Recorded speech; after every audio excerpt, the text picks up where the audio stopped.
It is said that the senses can be the gateway to the soul. And I take that quite literally. Sight, sound, touch, smell correspond either to our mental health or mental distress, depending on our sensitivities. And at the core of our being is our genes, our biology, our childhood experiences, but also our sensory makeup. That is how our nervous system responds to and interacts with our sensory world, what delights us and what repels us. And over time, throughout our lives, these components interact, producing layers of emotions and resulting behaviors. That's a quote from Janera Nuremberg in the book Divergent Mind. And that is what we are diving into today, the sensory experience and how that impacts mental, physical health, and emotional health. And I'm really excited because this really is the crux of NSI. So, welcome to Trauma Rewired, the podcast that teaches you about your nervous system, how trauma lives in the body, and what you can do to heal. I'm your co host, Elisabeth Christoph. I'm the founder of brainbase.com, an online community where we focus on nervous system health and resilience. And I'm also the founder of neuro-somatic intelligence coaching certification. And I'm your co host, Jennifer Wallace. I'm a neurosomatic psychedelic preparation and integration guide, and I bring your nervous system into your plant healing spaces so that you can receive and download messages in your body safely from your peak somatic experience. And I'm also one of the educators at the Neurosomatic Intelligence Coaching Certification. And so, welcome to this exploration today of sensory processing. Yeah, this is a really big one. As I was researching and reading about highly sensitive person and sensory processing disorder, and I just love that quote in the beginning because when we're talking about the sensory experience, like we're not just talking about touch and smell and wanting nice sensations. Like we are sentient beings. That means we're alive and we can feel and perceive things, and we're always reacting to those things. So everything we experience, like everything, is because of sensory inputs. And that's the NSI framework. It's this input based framework, and then the interpretation, and then the output. So the way we take in information is different for all of us. And we live in a world where sometimes sensory input, sensory information is too much, sometimes it's not enough. And we're always going to experience outputs of a brain that is overwhelmed or doesn't have enough clear, accurate information to make predictions and to generate presence, performance, output. And that the way we take in information is what drives protective outputs like pain or dissociation or anxiety or fatigue. And the more I thought about all this and that doing this episode in particular, the more I realized like this isn't just in our wheelhouse, like this is our wheelhouse. Because in NSI, we look at everything as a sensory processing issue, and our focus is how to rehabilitate the sensory input systems to take in clearer, more accurate information through my eyes, through my body mapping system, through my interoceptive system, my vestibular system, my smell, so that I'm reducing stress on my nervous system, healing sensory mismatch, reducing that overwhelm, and then moving through the world in a more present and connected state. And so, how I'm perceiving my external environment and my internal environment, my sensations, my emotions. Is it good? Is it bad? Am I safe? Like this is what drives so much of our experience. And then by focusing on that, we can create change in the outputs. And so when it comes to sensory processing, that's that's so much of the work that we do all the time. It really is. I mean, I couldn't speak more to what we do. And I really love the entry part of that quote, the first sentence where she says, it is the sense that can be, it is said that the sense can be the gateway to the soul, because we're literally talking about how we are designed and wired. Although some of that can have a little bit of maybe overwhelm in some ways and not enough stimulus in some ways, and in some areas of the brain, it literally is the way that we are designed as humans, because we all feel better when we are not too bored and we're not too overwhelmed. And we perform best at a task when our nervous system is moderately aroused, right? So too little arousal it's boring. And we could do things like drink coffee to get that energy, or we're going to seek out stimulus in some way, maybe even reach out for a substance that might stimulate the nervous system. And then on the other hand, when we're overstimulated, it can feel really distressing, it can get confusing, and mostly it feels really unsafe in the body. And so we can go either way. When it's unsafe, we lay down, we block out the world, we turn the lights out, we crash, or sometimes we might use food or substance in any way to calm down, to rest and digest. And so there is an optimal arousal level that you can see in psychological research, and even in infants. They don't want to be too bored, and they also don't want to be overwhelmed. And so sensory processing disorder, it refers to heightened or altered responses to sensory stimuli. This means that the brain processing this means that the brain processes sensory input such as sights, sounds, smells, tastes, and textures differently, and often taking us away from the optimal arousal level into overwhelm, or maybe into what feels like a little too much activation. And so we can have a hyper responsiveness or a hypersensitivity when we experience sensory input more intensely than neurotypical. For example, certain sounds could be unbearably loud or annoying. They can really hit you in the nervous system. That's how I experience it. Excessively bright lights, certain fabrics can also feel irritating. And this can result from the brain's sensory processing centers, like the thalamus, we love to talk about, being overly reactive or having heightened neural activity in response to sensory input. The brain may amplify signals, leading to intense or overwhelming experiences. Or we can have a hypo-responsiveness, also known as hyposensitivity, if we have diminished response to sensory stimuli. For example, you may not feel pain as acutely, or seek out strong sensory experiences like loud music or spicy foods, or fail to notice sensory inputs overall. And so hypo-responsiveness can result from the brain not registering sensory input, leading to under-responsiveness. The sensory signals may not be processed effectively, resulting in a need for stronger stimuli to elicit a typical response. So Yeah, it's relatable. so relatable, and it's so interesting as you were talking about that too, because I was thinking you can also have both going on, right? Where some stimulus you're hyper responsive to, the sounds are really irritating. But I was just thinking of myself, but I see this in a lot of clients too. Certain sounds and noises really make it difficult for me to focus and push me into that agitated state.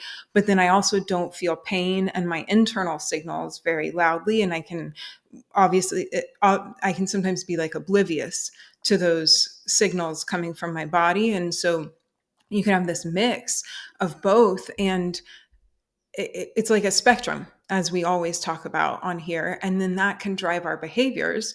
Like you can have sensory seeking behaviors where you're actively seeking out intense sensory experiences to satisfy these neurological needs, because our brain and our nervous system, just like you said, like it wants a certain amount of stimulus. We don't want to be bored because we need stimulus for adaptation and growth.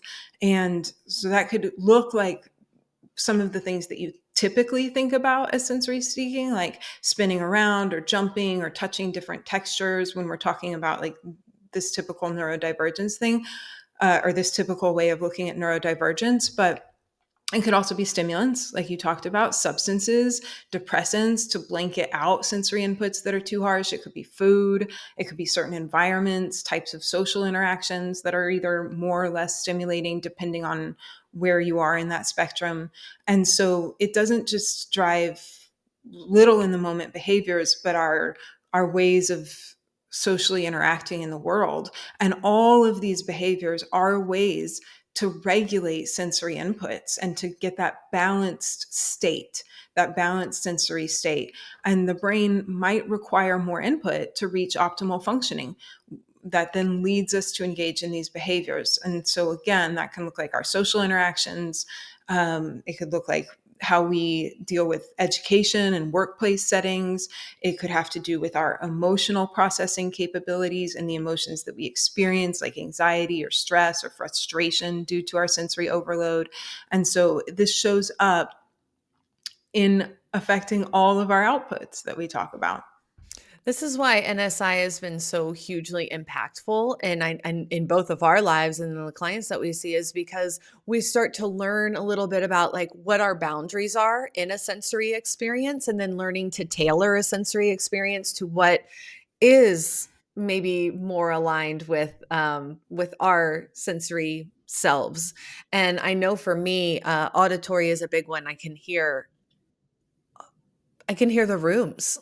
I mean, I can hear the room I'm in. I can hear the Wi-Fi and the light bulbs, and if there's electrical things on, and that has always just been like it's like it's a couple different things, right? Because it's like kind of cool. Okay, yeah, you've got acute hearing, and that's like very it scares me inside when I can hear the Wi-Fi. I start to get really kind of freaked out, to be quite honest with you. In the interoceptive part, I also find really interesting because it's attuning to, for me, attuning to the people in the room so deeply because I'm so sensitive to the frequency that people put out themselves, and which I think makes me wildly successful in my in medicine spaces, but it's also overwhelming and kind of burdening when I'm in a social experience or when I'm just trying to kind of relax. And so what NSI does, it helps me regulate myself and give myself stimulus while I'm in real time with people. There's so many tools that you can use to regulate your nervous system in real time so that you can, well, for me, so that I cannot get too stimulated that I need to shut down, because I will use food so easily in a sensory overload experience. And to be honest with you, I'll eat if I'm bored. So, like you were saying, it's just like this pendulum and this spectrum. It's like, gosh, and then we're back to food always. Yeah, always coming back to that output that shows us stuff so clearly. Yeah, as you were speaking, I was thinking about how, like all these other ways of being neurodivergent, we talk about how it's both like an asset, a gift, and also that sometimes it leads us into outputs that we don't want or has costs for our physical health or our mental health, that we want to start to work with our systems so that we don't have to face those necessarily and we can still maintain the gifts. And I was talking to someone just this weekend who had been listening to our anxiety episode actually and realized, oh, I've had anxiety my whole life. And I think some of this might have to do with sensory mismatch and how I'm processing information. And she's a very gifted somatic therapist with that ability to really attune to people, and it has served her really well in some ways. But she was saying, like, the anxiety is always there because my system is so sensitive, and the anxiety will go away if I'm completely alone and out in nature. And so I've built a life for myself that's pretty isolated. But the truth is that I also want more. Like, I want more social interaction. I want to contribute more into the world. I kind of want to live in a city, but I don't want to have to face the anxiety that's the output of that. And so how can we start to work with the system to like keep the gifts and also be able to move into the life that we desire if we want to? That's right. We have to be able to harness our gifts in a way that, and I mean, that's a whole other conversation, isn't it? Like, how do we live through our gifts in a world that isn't necessarily designed to support your gifts, which is really, I mean, a lot of what we're talking about this season through neurodivergence and, working through the nervous system. But, um, it's relatable, isn't it? Like the anxiety Yeah, that comes from sensory overwhelm totally. or lack of Yeah. sensory Yeah. input. Let's talk a little bit about the highly sensitive person, because that's kind of what we're describing in this case. So the highly sensitive person, you'll hear this referred to as HSP. It's a term coined by psychologist Elaine Aron, and um, they were really the first person to give this a name and define it. And According to their theory, HSPs are a subset of the population who are high in a personality trait known as sensory processing sensitivity, or SPS. And people with high levels of SPS, they do display increased emotional sensitivity, stronger reactivity to both external and internal stimulus like pain or hunger or light or noise, and a complex inner life too. And about 15 to 20% of the population are thought to be highly sensitive. But I actually think there's a lot of us with these sensitivities in different areas that we just haven't thought about it, or maybe we don't want to identify that way. That's another thing that came up with this woman that I was talking to. She was like, I probably am highly sensitive, but I've never really wanted to identify that way because we think maybe that makes us weak, or we don't want to focus on that. So I think that might be like an underrepresented trait in people. And highly sensitive people are thought to be more disturbed by violence or tension or feelings of being overwhelmed. And then that can lead to a real effort to avoid situations where those things are more likely to occur, or even big social situations where you're taking in all that stimulus. And then there's also the positive, higher levels of creativity, really rich interpersonal relationships, a greater appreciation for beauty. And Elaine Aron talks about the key really being to navigate it, right? To understand your sensitivity. And it's important to understand that it's an innate trait. It's not something that goes away or changes dramatically with time, is what Aron says. And I do agree with that to a certain extent. But I do also believe that there are ways to work with the brain and the nervous system to mitigate some of the stress load that it can create for people, that then leads to the burnout, the poor health outcomes, the pain, the fatigue. So there is a huge component of embracing who we are, recognizing our gifts, creating a life that works with our nervous system, an environment that supports us. But there's also ways to work with the nervous system to train it to do things like reduce sensory mismatch, or work with our visual system, work with our interoceptive system, and rehab some of those deficits so that we're predicting less threat and experiencing less dysregulation all of the time. It's really interesting because this is not HSP isn't necessarily something that is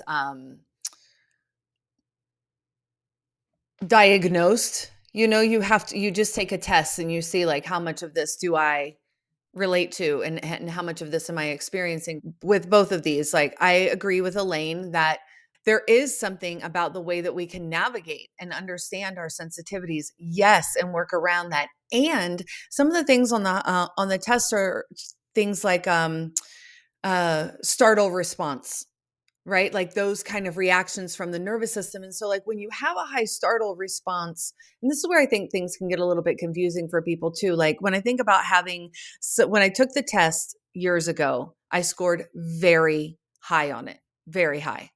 Now, on some of those things, like say startle response, I don't really have that anymore. I mean, sure, it could happen every once in a while, but there's a more settledness and a more groundedness and safety in my nervous system overall that I actually scored still high, but much lower than I had before. And what I've learned over time, really through NSI and through some other work that I did, like, I really believe like I am inherently designed on a very sensitive way. And it was very hard for me growing up, like, you're so sensitive, you're so sensitive. And it's like pushed on you that that's not a good thing. But in all actuality, it's the most brilliant thing about me, honestly, really is, to be this highly sensitive. We definitely want to live and be in our own expressions of neurodivergence, that they can be and often are an innate sense of ourselves. People are different. N equals one. Everyone is different in how much their nervous system is aroused or activated in the same situation, under the same stimulation. These differences can be inherited, and they can also be observed in animals and interestingly, according to Elaine Aron, within various species, the percentage that is highly sensitive to stimulus is around the same amount as humans, at 15 to 20%. So we're looking at a natural biodiversity here. But of course, we also want to explore the intersections of complex trauma and the neurodivergent identity. How can CPTS shape our system to be more sensitive and alert? And also explore how it is traumatic to move through the world in a system that is constantly overwhelmed by the stimulus load, especially the world we live in, right? There's screens, there's lights, there's noise, there's expectations, there's hustle, and there's really just a lot put on us.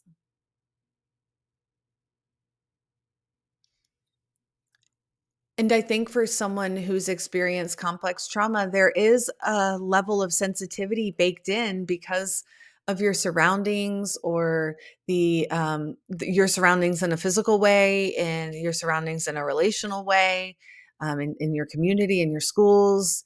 And so it's a lot of stress for a little body. Yeah, absolutely. And I think those intersections are so deep, like how we're developed, what's inherent, what happened from our primaries, what happens from the society at large. Like it almost is impossible to totally separate them. Like, who knows where this exactly comes from? And even if it is coming from my CPTS, that doesn't necessarily mean that it's all bad either, right? Maybe it was my CPTS that made me more hypervigilant and aware and attuned to a bunch of different nervous systems, more reactive to that.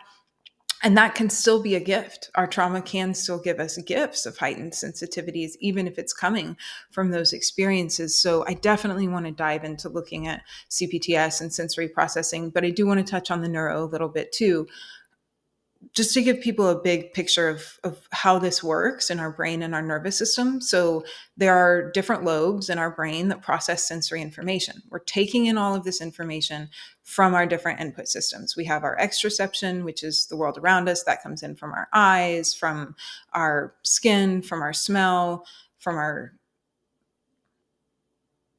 hearing, auditory. And then we also have our balance system in our inner ear that lets us know where we are in space, tells us about gravity. We have our interoceptive system that tells us what's going on inside of us. We have our proprioceptive system, our body mapping system that tells us where our body is in space. All of this is sensory inputs. And then our brain is taking that in.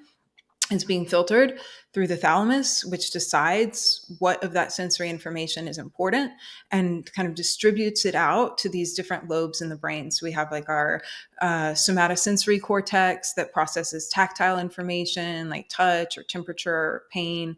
Proprioception, we have our visual lobe, which is in our occipital lobe, and it processes our visual information from the eyes, including light, color, shape, movement. We have the auditory cortex in the temporal lobe. That's auditory information like frequency or pitch or volume. We have our gustatory cortex and the insular cortex that processes taste, bitter, sweet, salty. And all of that is, all these different areas of the brain are processing and interpreting that information. And how our brain processes that and what it decides that it means determines the output that we get, right? So if that sensory information comes in and we think of it as for whatever reason unsafe, then we're going to move into a protective output. We might find that in pain or dissociation or trauma response, but everything is coming from that interpretation. And all of these areas are impacted. So, and then all of that, how that interpretation occurs is impacted by the clarity and the accuracy of the information coming in. Right. So if I have a blurry body map, if I have a visual deficit, if I have an interoceptive deficit and those signals are not being communicated clearly to my brain from inside of my body, that's creating stress. It's going to be inherently unsafe.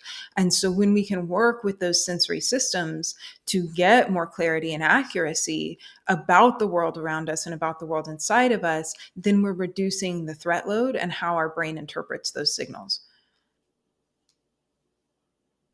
And this is where the peripheral nervous system really comes into play and has a lot to do with the way that your brain is receiving stimulus, because your peripheral nervous system is the other main part of your body's nervous system, right? You have the central nervous system, you have the peripheral nervous system, and your PNS feeds information into your brain from most of your senses. With this peripheral nervous system living outside of the brain and the spinal cord, this is where, when we talk about NSI and we talk about proprioception being so important in body mapping, right? And finding the nerves that are the mechanoreceptors that are mobilizing your joints, and the nerves that are feeding information from your toe to your pelvic floor, right? Like this is like proprioception, so important, sensory stimulus and body mapping, and letting your brain know, like reassuring it is what I kind of think of sensory stimulus as, like reassuring reassuring to my brain where my body is in space. Like, this is my left hand. This is my right foot. That's really important information for your brain to know accurately. It affects everything. It affects our gait. It affects all of our posture. And so we use nerve mobility and nerve glides. Those are super important. Some nerve slacking, and those areas of the brain that process information, they need clear, accurate information, because if they aren't getting those clear, accurate signals in the first place, it's always going to be more threatening. Unclarity equals unsafety. Maybe I should say a lack of clarity equals a lack of safety. 100%. And so there's so much you can do by rehabbing these input systems to provide that clearer, more accurate information to the brain. And then when we talk about how our brain interprets that information too, we're going to have to circle back to the interoceptive system and the insular cortex, which we've talked about quite a bit in here, but that is kind of our big sensory integration hub. And our insular cortex, it takes all of that information as well, and it integrates the sensory information and it links it to emotional and cognitive responses, right? It's the part of our brain that takes the data from various parts of the body, processes the information related to touch or temperature or pain, the body's internal state. And then that integration allows us to have a coherent and a holistic experience of our body sensations. And so that processing impacts our emotional experience. What do these sensations mean? What's the reaction that should come from it? How much threat is there to this feeling? What is that? Is it good? Is it bad? And that impacts our cognitive function as well, because it communicates with our prefrontal cortex. And so it gives all of this significance to our sensory stimuli. It associates them with emotions and memories. And it associates them with our emotions and our memories. So, for instance, the insula is involved with experiencing disgust or empathy or self awareness. It impacts our perception of pain. It processes our threat signals. So, we don't actually have pain receptors in our body, we have nociceptors, which just signal threat. And so, like if I touch a hot stove, I get some threat signals coming, and then my brain takes that data, it interprets it as threatening. It wants me to engage in a certain behavior, which is remove my hand from the hot object so I don't get burned. So it creates the sensation of pain to get me to do the behavior that it wants me to do to keep me safe.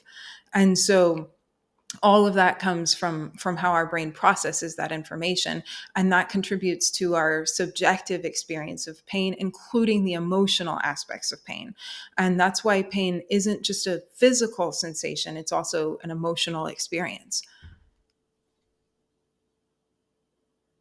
I think the interoceptive system is so fascinating, and kind of um one of my favorite what's the word? One of my favorite things. One of the most interesting things I think about the interoceptive system is that it is predictive. And it's not only predictive in a way of, like, I love the example that you give, but what happens to its predictive nature when you go out into public? What happens when you jump on for a podcast recording or something that is a big ask for your nervous system? Like, how is the interoceptive then predicting? And then again, another one of the interesting things about it is the awareness and accuracy that the interoceptive system really wants. And so when you look at prediction and then also awareness and accuracy, you can see how these two really, you do want to train the interoceptive system for accuracy and awareness, so that you do get the predictive response that is more aligned with the actions in your life that you want to take. Like, it'd be like getting on this podcast and totally getting dysregulated and not knowing what to say and tripping up my words. And it's like, no, the prediction for the podcast is safe, right? I have the tools that allow me to just show up here and sit and have a big conversation. And that's totally due to training for interoceptive accuracy and awareness for better prediction, more safety. Yes. And when we talk about those two components of interoception, I think it's important for people to like stop and think about that for a minute, because interoceptive awareness is just being able to feel the signals. Can I even feel what's going on inside of my body? Can I read that? Can I hear the signals? And for a lot of people, the answer is no. And so the training starts there, right? With, can I start to connect to those signals? Can I bring them back online? And then for a lot of other people, or once you do start to have some interoceptive awareness, for a lot of people, there's too much threat associated with those signals. So that's the accuracy part. Am I really having the appropriate response to these signals for the situation at hand? Or is my body preparing to like run and fight and for a situation that is not really called for? What's the interpretation of these signals, and is it accurate to match the present moment?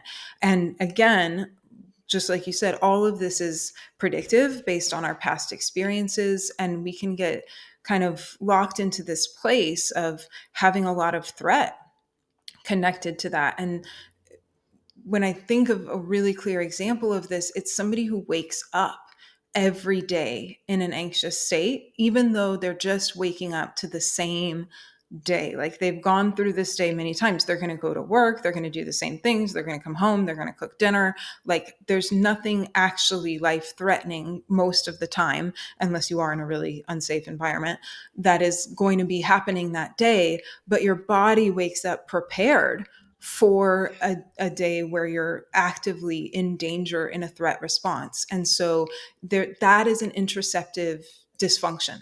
We're predicting too much threat where there isn't, and it's on repeat. So every day I'm waking up in that state, leading to the anxiety because those signals aren't being interpreted with accuracy. That is a really painful place to be. And so the really neat thing is that we can train our interoceptive systems to function better, to make more accurate predictions. And, I gave the example of like even being on this podcast, or really interoception has played such a training my interoception. It helps me keep time, helps me keep better time, helps me keep a better calendar. It helps me keep like my management skills for how um for some of the more like daily life tasks that you kind of have to do through life, and training that interoceptive system so that even it sounds silly at one time that keeping a calendar was like not possible for me, or keeping things organized was very challenging. And so I can see now that that predictability has changed, that now it's like, no, it's actually easier in my life if I do time block, if I schedule everything, then I kind of know what's happening throughout the day. I don't get as many surprises, because surprises during the day are really threatening for me sometimes. Like, it's just all really, I don't want to say that, but surprises in the schedule, they can really throw a neurodivergent person totally off their game. And I've even known, and I used to do this as well, where I would say, okay, I have an appointment at noon. So that means I need to leave here by 11 to 11:15. So I need to eat by this time. And I would work backwards from the time that I had something important to do, because I couldn't understand the time frame moving forward to the appointment, if that makes sense. Like I couldn't navigate going forward, but I could work it out going backwards from the time I was expected to be somewhere. It's so relatable.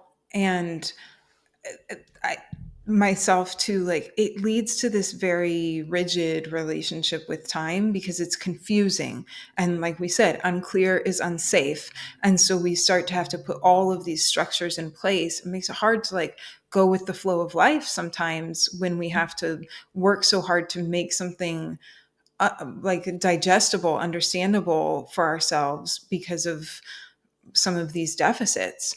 And you know again, Some of this is natural biodiversity. Sensitivity is an evolutionarily selected trait that can provide certain advantages in certain situations, heightened awareness of potential dangers, a deeper understanding of social dynamics.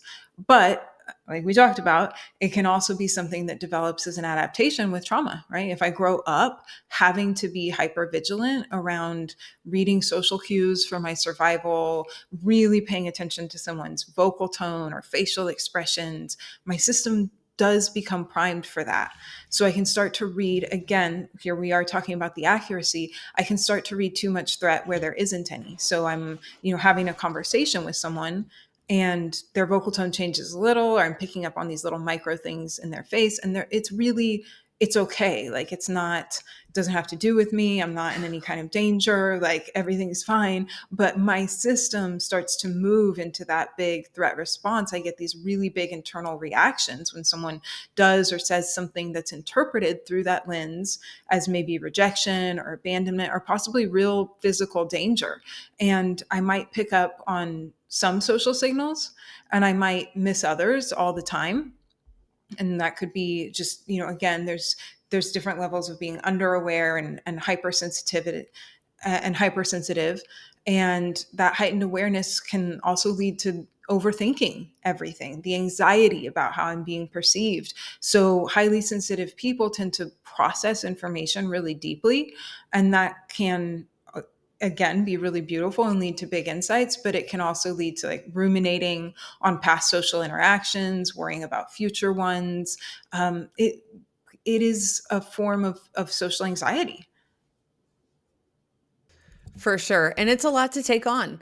HSPs are often highly empathetic and attuned to the emotions of others. This makes them compassionate listeners and supportive friends, fostering deep and meaningful HSPs are often highly empathetic and attuned to the emotions of others. It makes them compassionate listeners and supportive friends. It helps foster deep and meaningful relationships, but it can also create a lot of overwhelm. Let's think back to the empathy episode, and then this will circle us back to the insular cortex. Anytime we're talking about self awareness, there's a little prefrontal cortex involved in how we view ourselves and how we understand our own behavior. But as we start to relate to other people, it really comes back to the anterior insular cortex as reading social cues, belonging to the tribe, understanding the emotional standing of everyone who's present in the situation. Empathy is something that should be hardwired into all of us, that our brain is able to do and experience. But becoming an empath is when that gets ramped up to another level. It's as if the volume knob on the radio is taken to a volume that's almost so loud that you can no longer turn it down. You can't ignore it, you can't dampen it. And it's kind of always there with you. And it's often very overwhelming for that person to have that volume knob stuck on that level. That's why the difficulty in all of the different situations. But still, it primarily comes back to an insular deficit of some kind. Just like we talked about in the narcissism conversation, that could be something that's conditioned through social interactions or in a household where someone's raised in someone's developmental situation. But perhaps it could also be an infection that affects the brain, some kind of meninges, like a viral infection like meningitis or a bacterial infection that affects those areas. It can throw things off in the brain.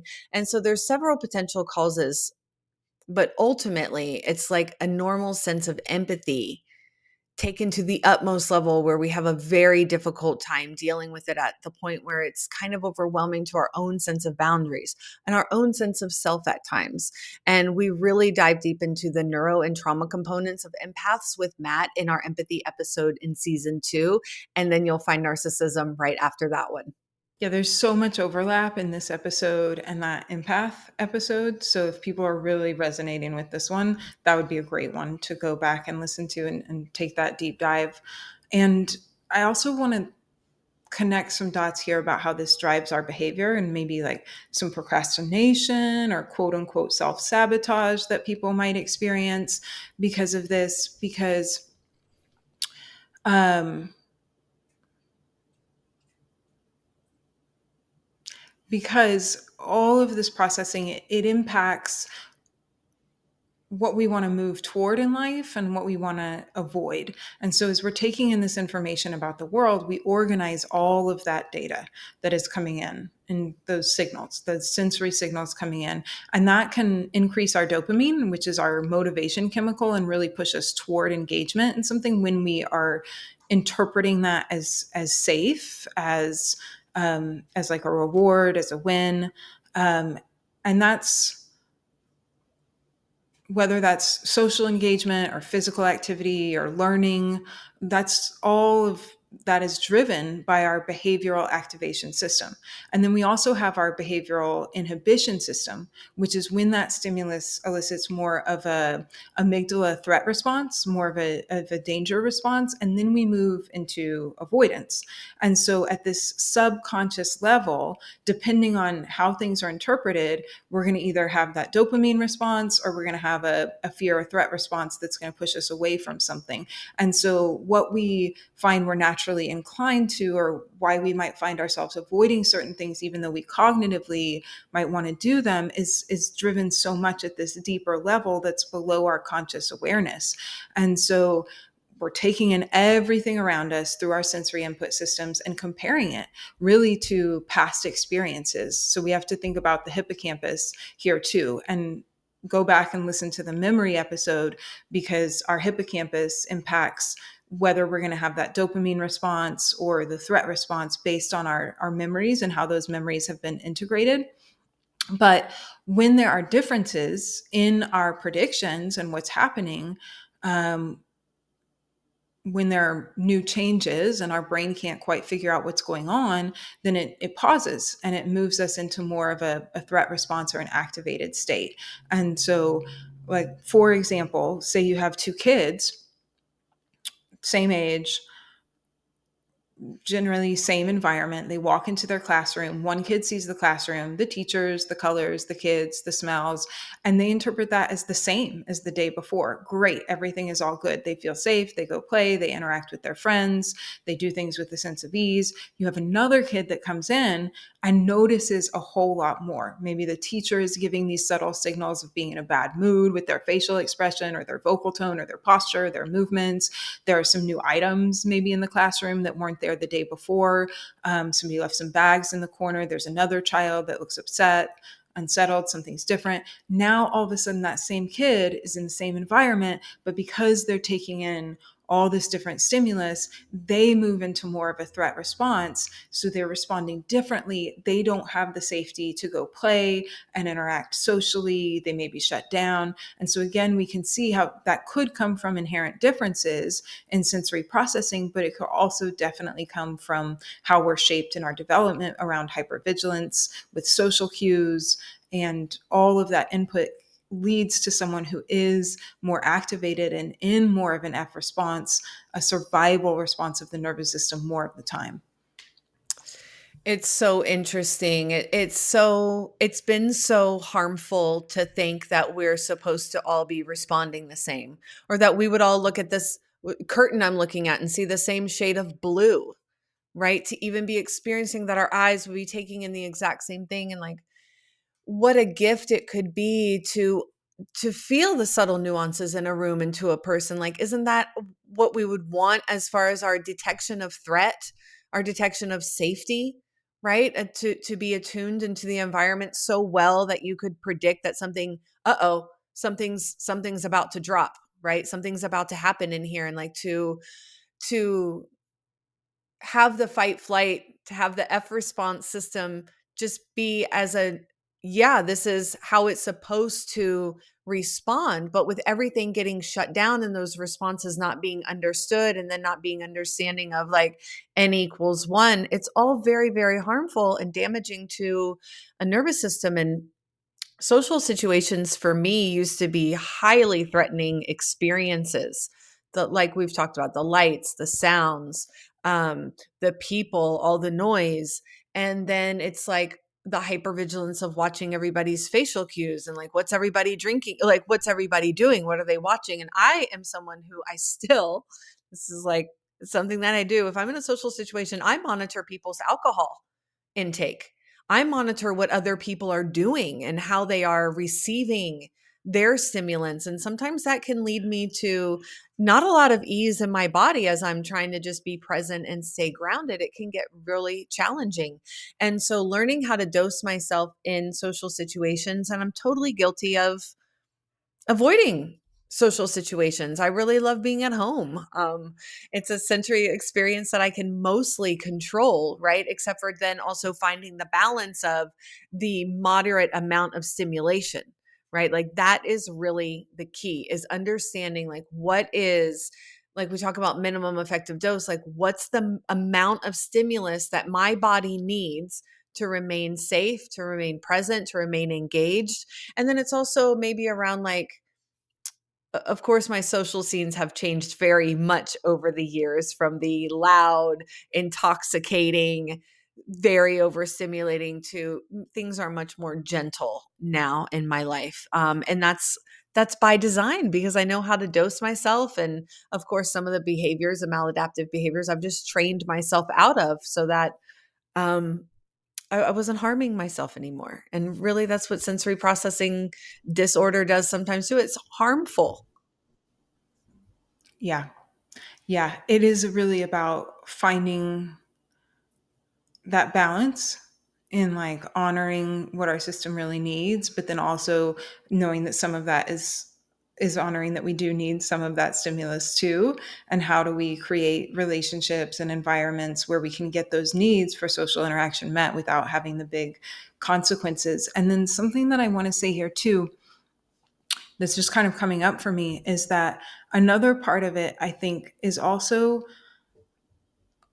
honoring that there is some truth in our heightened sensitivity. And I think for myself, I can sometimes go into this place of being like, oh, I'm moving into a trauma response because of my patterns and because I'm traumatized, and like what's wrong with me in this situation that I'm picking up on these certain cues and feeling really dissociated or activated, fight, flight, freeze, shut down. And sometimes the situation really isn't safe, and I am picking up on it before other people because I have that sensory awareness. And I was in a situation recently where I was in a big group of people, and there were some people in that container that were not safe people, and I felt that right away in my nervous system because I'm very attuned, and I can read that coming from another nervous system, and I can watch how people interact. And I kept thinking like, what is my resistance to this? Why am I being so triggered? Maybe it's just all my past trauma. And it turned out it really was unsafe.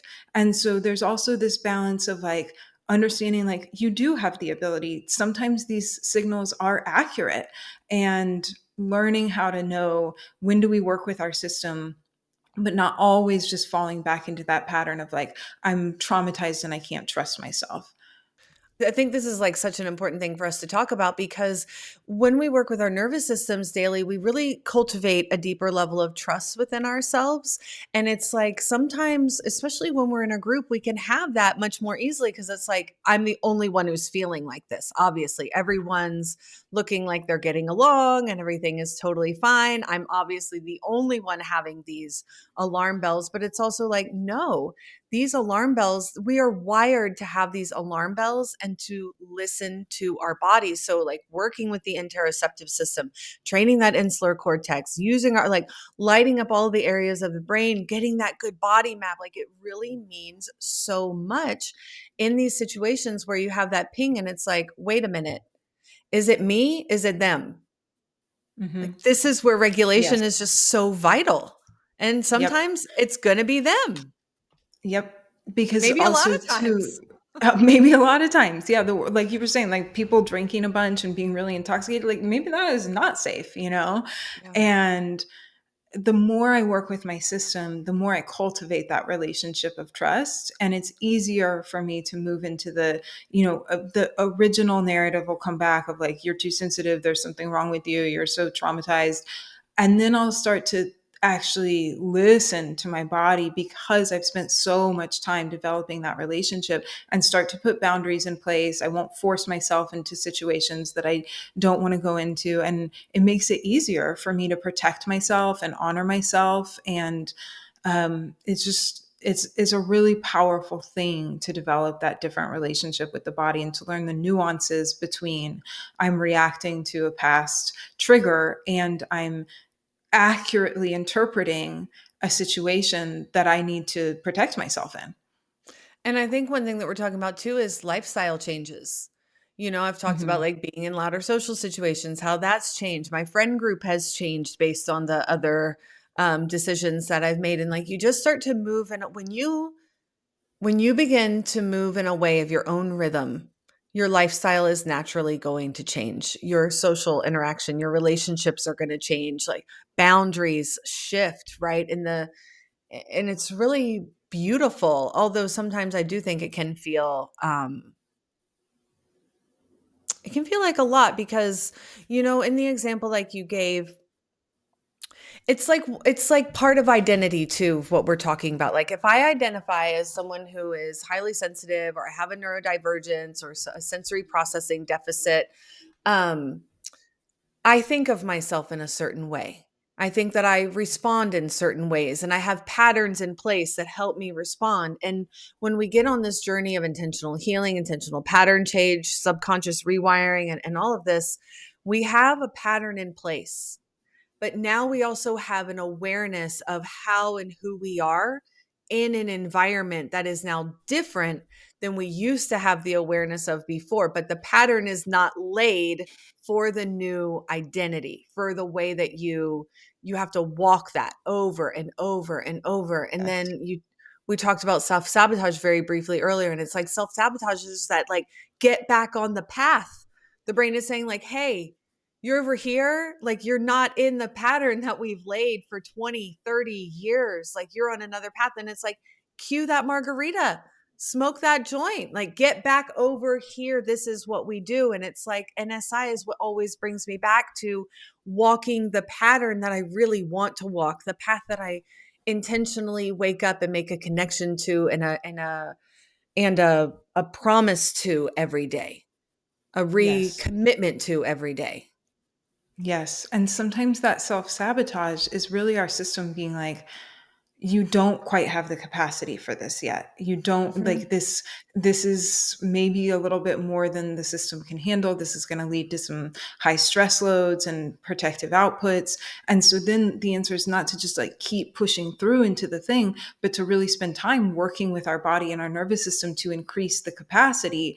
And that's how we move out of that self sabotage pattern rather than being like, what's wrong with me? Why do I ruin this new job opportunity or this new relationship? Well, I got to go at a deeper level to start to create the capacity for that so that it's really just another protective response.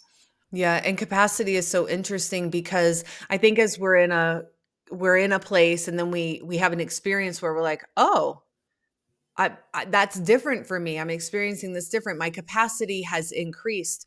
But also in that you have to keep walking into that capacity, right? We can't push against the Hmm. capacity and force us to be more because then it's like doing too much. And then we can't just because the capacity pushes in one day doesn't mean it's set there. Like you Right. have to swim in that more open water now into that capacity. And then it continues to, in its own way, push out. But you can't push against it. You can't push into it. You have to learn to ride with it because today I have a big capacity, but that doesn't mean tomorrow I'm going to wake up with the same capacity. Or that maybe even in 3 or 4 hours from now that I have what I have in this moment. Yes. 100%. We're doing a series on the site actually for especially for sensory processing and different types of neurodivergence for rehab. So this is one of the best ways. One, like just start to learn about yourself, let the narrative start to shift, understand that there's like nothing wrong with us, that there are gifts with the sensitivity. Just awareness, recognizing, and then starting that process of nervous system rehabilitation. And on Brain Based at rewiretrial.com, you can get 2 free weeks. And we're doing this series right now for really geared toward, ADHD and sensory processing and highly sensitive people to start to begin that rehab process. So I would love for people to join us there. Yes, y'all, the more you really know about yourself at this level, you can become the expert of your own nervous system. So I hope to see you on site with us at rewiretrial.com. And thank you so much for joining us. Thank you, guys.